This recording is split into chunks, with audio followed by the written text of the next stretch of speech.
YouTube Tamil மக்களுக்கு வணக்கங்க. இந்த கோவில் பார்த்தீங்கன்னா திருவேங்கடமங்கலம் திருவேங்கட பெருமாள் கோவில் தாங்க. இது 300 ஆண்டு ஒரு பழமையான கோவில். அதற்கு முன்னையே இந்த கோவில் பிரதிஷ்டை பண்ணியிருக்காங்க. ஏன்னா பிரபலமாக கட்டலை. ஆனால் இது கட்டினது பார்த்தீங்கன்னா 20 வருஷமாக தான் கொஞ்சம் எக்ஸ்ட்ரா இப்போ கட்டியிருக்கிறது. இந்த கோவில் ரொம்ப பழமையான கோவில்.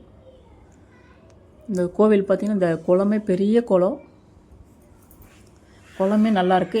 சுற்றி வாக்கிங் போகிற அளவுக்கு பார்த்திங்கன்னா நல்லா அழகாக கட்டியிருக்காங்க. ஃப்ரண்ட்டில் நவகிரக கவஸ்தலம் இங்கே இருக்குது. அதாவது இந்த கோவிலில் நம்ம சாமி கும்பிட்டு நம்ம திருப்பதி கும்பிட்ட பலன் கிடைக்கும்னு சொல்லிட்டு இங்கே ஐதீகம். இந்த பெருமாள் பார்த்திங்கன்னா ஒவ்வொரு நாளும் ஒரு ஒரு அவதாரம். இப்போ நாங்கள் போன அன்றைக்கி பார்த்திங்கன்னா உலகளந்த பெருமாள் அவதாரம் போட்டிருந்தாங்க. ஆனால் சூப்பராக நல்லா இருந்துச்சு. சாமி ரொம்ப நல்ல கடாட்சமாக மகாலட்சுமி அம்மையார் பக்கத்தில் சன்னதி இருக்குது. அப்புறம் ஆண்டாள் அம்மையார் இருக்காங்க. அவ்வளோ அற்புதமான அந்த அலங்காரம் ரொம்ப அழகாக. இங்கேருந்து பார்த்திங்கன்னா அந்த கோவில் கோபுரம் தெரியும், அதுதான் நம்மளோட மூலவர் இருக்கும் இடம். வேங்கட பெருமாள் இருக்கிற இடம். கோவில் பெருசாக இருக்குது. இந்த கோவில் எங்கே இருக்குன்னு பார்த்திங்கன்னா சென்னை டு செங்கல்பட்டு போகிற வழியில் வண்டலூர் நீங்கள் கிராஸ் பண்ணலாம். இல்லைன்னா கண்டிகை இறங்குனீங்கன்னா கண்டிகையிலேருந்து 2 கிலோமீட்டர் தொலைவில் தான் இருக்குது திருவேங்கடமங்கலம் திருவேங்கட பெருமாள் கோவில். அதாவது நம்ம போனோடனே நல்லா அந்த கோவில் சாமியை பார்த்தாலே நல்ல ஒரு ஐதீகமாக நல்ல ஒரு சக்தி வாய்ந்த கோவிலாக நல்லாயிருக்கு. அதில் நுழைவாயிலே பார்த்திங்கன்னா ஆஞ்சநேயர், அதாவது பார்த்திங்கன்னா காரி சித்தி ஆஞ்சநேயர் சொல்லிட்டு ஒரு ஆஞ்சநேயர் ஃப்ரண்ட்லேயே இருக்கார். ஏன்னா அது அவங்கெல்லாம் நம்ம வீடியோ எடுக்கக்கூடாதுன்றது தான். மூலவரும் எப்பவுமே எந்த கோவிலும் மூலவர் எடுக்க யாருக்கும் எங்கேயுமே அனுமதி கொடுக்க மாட்டாங்க. கோவிலில் தான் நம்ம சுற்று பிரகாரம் தான் நம்ம எடுக்க முடியும். அந்த ஆஞ்சநேயர் நம்ம வணங்கிட்டு அடுத்தது நம்ம கருட பகவானை வணங்கி அதுக்கப்புறமா துவாரபாலகர்கிட்ட வழிக்கு அனுமதி கேட்டு தான் நம்ம மூலவர் தரிசிக்கணும். அந்த மாதிரி நாங்கள் தரிசனம் பண்ணோம். உண்மையில் பெருமாள் ரொம்ப நல்லாயிருக்கா. இது போகும்போதே சாலை இருக்குது. அதாவது கோவிலே பராமரிக்கிறாங்க. இதுக்கு ட்ரஸ்ட்டு மூலயமா இயங்குதுன்னு சொல்லிட்டு சொன்னாங்க. அங்கே இருக்கிற அறங்காவலர்கள் சொல்லலாம், இல்லை கோவில் நிர்வாகின்னு சொல்லலாம். ட்ரஸ்ட்டு இதுக்காக இயங்குதுன்றாங்க. இந்த சாலைக்கு மக்கள் டொனேஷன் பண்ணுவாங்க. அன்னதானமும் பண்ணுறதுக்காக அங்கே டொனேஷன் எல்லாம் வச்சுருக்காங்க. பார்த்திங்களா, நல்லா மாடுகள் எப்படியும் ஒரு 20 மாடுக்கு இருக்கும். போகிற வழியில் நல்லா கோவில் நல்லா தான் இருக்குங்க. நானும் இதை ஃபஸ்ட்டு டைம் போனதால் நல்ல ஒரு விசாலமான ஒரு இடம், நல்ல காற்றோட்டமுள்ள ஒரு இடம். இங்கே கடைகள் இருக்கான்னு பார்த்தேன். ஏன்னா நம்ம வெறுமனே எந்த ஒரு கோவிலுக்கும் போகக்கூடாது இல்லையா. அதெல்லாம் பார்த்தோம். சுற்றும் பார்க்கும்போது அப்போ அந்த கோவில் என்ட்ரன்ஸ்லேயே ஒரு கடை இருந்துச்சு. இந்த குளங்களை பாருங்கள், நம்ம வந்த வழி அந்த வழி. இப்போ இந்த குளங்களும் நல்ல பெரிய ஒரு குளம், ரம்மியமான ஒரு குளம், சுத்தமாக இருக்குது. அந்த குளமும் நல்ல ஒரு பரவாயில்ல பராமரிச்சிருக்காங்க. இப்போ கடைகளை பார்த்தேன். பார்க்கும்போது ஆப்போசிட்டில் தான் ஒரு கடை தெரிஞ்சது. இந்த அங்கே பார்த்தீங்களா, தெரியுங்களா கடை வெளிச்சமாக இருக்குங்களா. இப்போ அங்கே போயிட்டு துளசி மட்டும் வாங்கிட்டு நம்ம இறைவனை திருவேங்கட பெருமாள் தரிசிக்க நம்ம கிளம்பினோம். ஆனால் இங்கே போகிற வழியில் என்ட்ரன்ஸ்லேயே பார்த்திங்கன்னா ஒரு தலை விருட்சமே, திருவேங்கட பெருமாளுக்கு தலை விருட்சமே ஆலமரமாக இருக்குது. ஆலமரமே இங்கே பார்த்திங்கன்னா இது ஒரு டிஃப்ரெண்ட்டாக இருக்கும். இந்த கோவிலோட அந்த போர்டு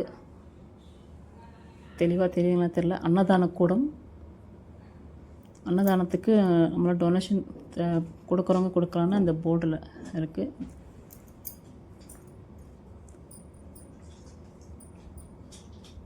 இதில் ஃபோன் நம்பர்லாம் அவங்கவுங்க கொடுத்துருக்காங்க. அடுத்தது திருவேங்கட பெருமாள் ஆலயம். அங்கே இந்த முதல் முறையாக இந்த வாட்டி தெப்போற்சவம், அதாவது அந்த குளத்தில் தெப்போற்சவம் பண்ணுவாங்க இல்லைங்களா, அது முதல் முறை நடத்த போகிறோம் சொல்லியிருக்காங்க. பங்குனி உத்திரப்பையும் முதல் முறை பண்ணியிருந்தது அது கோவிலோட என்ட்ரன்ஸு. திருவேங்கட பெருமாள் ஆலயம். இதெல்லாம் ஒரு 20 வருஷமாக தான் ஊர் மக்களோட டொனேஷன், இதுக்கு ட்ரஸ்ட்டோட டொனேஷன் வச்சு இது பண்ணியிருக்காங்க. ஆனால் மூலவர் மட்டும் பார்த்திங்கன்னா கொஞ்சம் பழமையான ஒரு மூலவர் தான். என்னை உள்ளே எடுக்க முடியாது. அதை சுற்று நான் அங்கேயே அனுமதி கேட்டேன். சுற்று வட்டார பாதையாச்சும் எடுக்கலாமான்னு.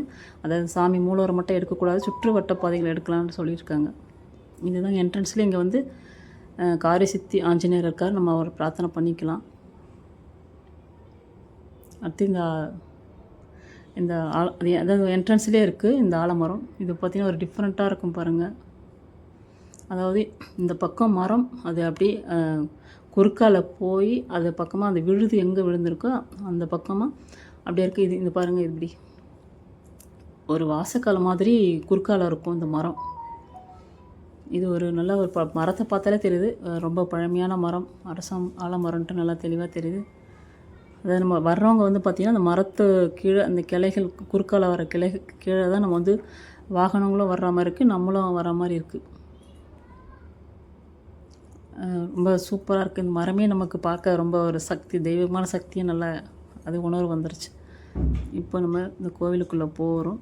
இங்கே வந்து அந்த கோவிலே தினமும் செய்கிற நமக்கு பிரசாதம் கொடுக்குறாங்க. இது வந்து அங்கே இது தியாகம் வளர்த்துவாங்க இல்லைங்களா, அந்த அக்னி குண்டம். இது வந்து பலிபீடம். இவ்வளோதாங்க. இது இந்த படிக்கட்டு வழியாக போனோம்னா மூலவரை வந்து மூலவர் ரொம்ப வந்து கற்பகரம் வந்து ரொம்ப தொலைவெல்லாம் இல்லை. இந்த படிக்கட்டில் போனோன்னே என்ட்ரன்ஸ்லேயே நல்ல மூலவர் நல்ல தரிசனம் ஈஸியாக நமக்கு வந்து கொடுக்குறாரு. இப்போ நான் கோவில் சுற்றுப்பாதை மட்டும்தான் போகிறேன். இப்போ வந்து இங்கே 2 யானைகள் வந்து அதாவது யானை உருவம் 2 பக்கமும் ஆளி உருவமும் அது வந்து அந்த என்ட்ரன்ஸில் வந்து மூலவர் என்ட்ரன்ஸில் வந்து அழகாக கொஞ்சம் செஞ்சுருக்காங்க. இது வந்து மகாலட்சுமி அம்மையார். இது எடுக்கலாமா என்னன்னு தெரியல, ஆனால் எடுத்துட்டேன். இது வந்து மூலவரோட நம்ம இறங்கி வர என்ட்ரன்ஸு. நான் எடுக்கலாமா என்ன பயந்துக்கிட்டு எடுத்திருக்கேன். இது அம்மன் மகாலட்சுமி அம்மா. சும்மா ரொம்ப அலங்காரத்தில் ரொம்ப ஜொலிப்பாக சூப்பராக இருந்தாங்க.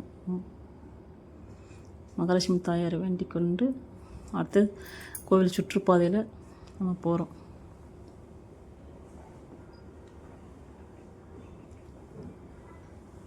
ஆனால் ஒரு விசேஷ தினங்களில் வந்து மக்கள் நிறைய வருவாங்க போல். இந்த சுற்று வட்டார பாதைகள் நிறைய பேர் அந்த கோவிலுக்கு நிறைய பேர் வருவாங்க. இந்த சைட்லாம் பார்த்திங்கன்னா எங்கே போனாலும் மக்களோட ஒரு பழக்கம் வீடு கட்டுற பழக்கம். கல்கள்லாம் இருந்தாக்கா சேர்த்து வச்சு அதை வீடு கட்டுற பழக்கம். அதேமாதிரி இங்கேயும் கட்டியிருக்காங்க. இப்போ நாங்கள் போனது திங்கள் கிழமையாக இருக்கிறதால கொஞ்சம் மக்கள் கொஞ்சம் ஒரு சில பேர் தான் வந்துட்டுருக்காங்க. மற்ற சனிக்கிழமையும் இல்லை மற்ற நாட்களும் பார்த்திங்கன்னா மக்கள் அதிகமாக இருக்கும். ஆனால் இதில் வந்து நாங்கள் வந்த நேரத்துக்கு பார்த்திங்கன்னா அதுக்காக கடவுளுக்கு செய்ய வேண்டிய அந்த தினமும் ஒரு அவதாரம் இங்கே வந்து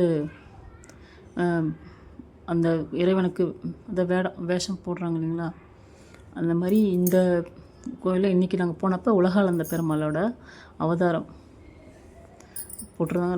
நல்லா அருமையாக இருந்துச்சு. இது வந்து பார்த்திங்கன்னா ஒரு சிலைகள், கருட பகவானோட சிலைகள். அதாவது உற்சவர் நம்ம வீதி உலா வருவார் இல்லைங்களா, அப்போது வந்து கருட பகவானோட அந்த சிலை.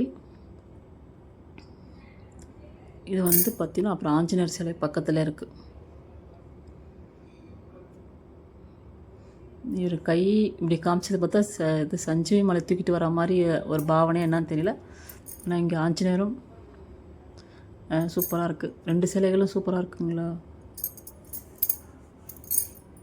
நல்ல ஒரு வேலைப்பாடு. அடுத்தது பார்த்திங்கன்னா அதுதான் வந்து கருட பகவானோட அங்கே தரிசனம் பண்ணி தான் நம்ம உள்ளே போகிறோம் மூலவரை பார்க்க. இதான் சொன்னேன்ல, யானை இது கருங்கல்லால் இது செதுக்கப்பட்டிருக்கும். நல்ல வேலைப்பாடு உள்ள ஒரு யானை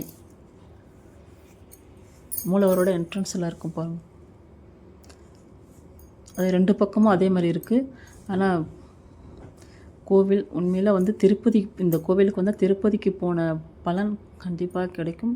அதாவது திருப்பதிக்கு போக முடியாதவங்க இந்த கோவிலுக்கு வரலாம். அதிசக்தி வாய்ந்த திருவேங்கட பெருமாள் கோவில் இல்லை, நல்லாவே இருக்குது. இங்கே போனப்பே கொஞ்சம் உட்காந்து தியானம் பண்ணும்போதே நல்லா வைப்ரேஷன் கிடச்சிது. நல்ல சக்தி. இங்கே இன்னொரு இடம் நாங்கள் வந்து கொஞ்சம் 6 மணி டைமில் போனதால் இங்கே வந்து ஜீவசமாதி இருந்ததாக அந்த சித்தரோட தடயம் இருக்குன்னாங்க. அதை நான் இன்னொரு டைம் நான் போகும்போது பகலில் தான் போயிட்டு அது எங்கே இருக்குன்னு பார்க்கணும். இங்கே ஒரு ஜீவசமாதி இருக்கிற சித்தர் சொன்னாங்க. ஏன்னா வெளியில் வந்ததுக்கப்புறம் தான் தெரியும். மறுமுறை போகும்போது அந்த ஜீவசமாதி சித்தர் எங்கே இருக்கார் நம்ம கொஞ்சம் கண்டுபிடிக்கணும். இந்த என்ட்ரன்ஸ் படிக்கட்டு இல்லைங்களா, படிக்கட்டு மேலே நீங்கள் எங்கே வேணால் கேமரா எடுங்க, படிக்கட்டு மேலே ஏறி போய் கேமரா எடுக்கக்கூடாதுன்னு சொல்லிட்டாங்க. அதால் நாங்கள் அங்கே போய் எடுக்கலை. இந்த கோவிலோட சுற்றுப்பாதை மட்டும்தான் நாங்கள் வந்து வீடியோ எடுத்தேன்.